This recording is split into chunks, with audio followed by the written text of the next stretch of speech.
இந்த உலகில் வாழும் ஒவ்வொரு உயிருக்கும் ஒரு நோக்கம் இருக்கின்றது.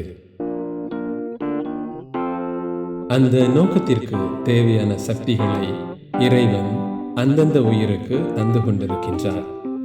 இது மனிதர்களாகிய நமக்கும் பொருந்தும். ஒவ்வொரு மனிதருக்கும் சிறப்பான ஒரு திட்டத்தை இறைவன் முன்குறித்து வைத்திருக்கின்றார்.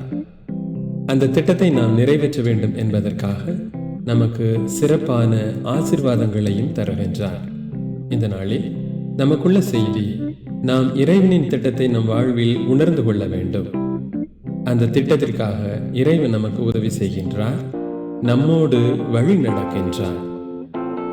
எனவே நாம் இறைவனின் வழியில் நடந்தோம் என்றால் எல்லாம் அவர் வகுத்துள்ளவாறு நடைபெறுகின்றன. அவர் நம் வாழ்வில் செயல்படுவதால் நாம் எதற்காகவும் கவலைப்பட தேவையில்லை. ஒருவேளை நாம் அவரது திட்டத்தை உணராமல் அல்லது ஏற்றுக்கொள்ளாமல் வாழ்ந்தால் அவர் நம் வாழ்வில் இருந்து விலகி விடுகின்றார். இதுவே நம் பிரச்சனையாகவும் கவலையாகவும் மாறிவிடுகின்றது. இன்று நாம் இறைவனின் திட்டத்தை நம் வாழ்வில் உணர்ந்து செயல்பட்டு இறைவனோடு வழி நடக்க விழைவோம். இறைவன் உங்களை ஆசீர்வதிப்பாராக. நன்றி.